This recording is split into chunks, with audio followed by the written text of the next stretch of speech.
What we do is, before the excavation, we just go around the area, which we call as exploration, just to contextualize the archaeological excavation. That is the way we do it.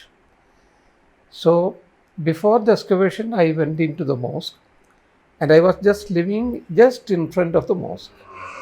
Just in front of the mosque. So there was only a wall between my residence and the mosque. So before the excavation, we went to the mosque. So we were stopped by a policeman. There was a police person there. He said, "You just cannot go inside. It is as per the court order." So I told him that, we are not part of any controversy. We are from the excavation team. So if you permit us, we can go inside. So he understood our problem and he allowed us inside. So when we went inside, I could see that the mosque was standing on temple pillars. Now the question is, how do you say that these are the temple pillars or church pillars or the mosque pillars? Actually, we are precisely being trained for that. So if I see a pillar, I would be able to say that it belongs to 10th century, 11th century or 12th century.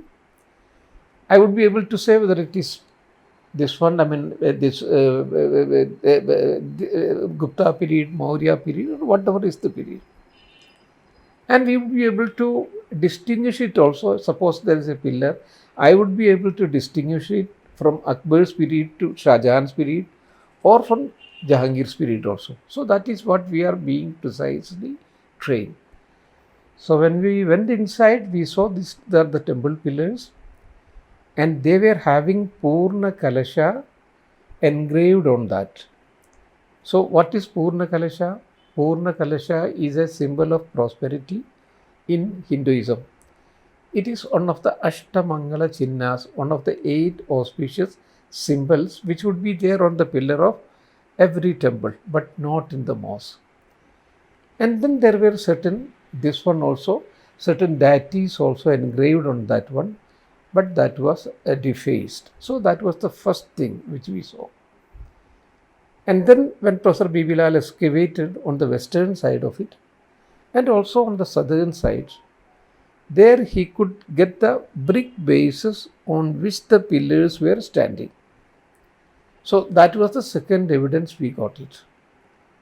And then there were a number of terracotta idols which were excavated and which was associated with the temples, but not with the mosque.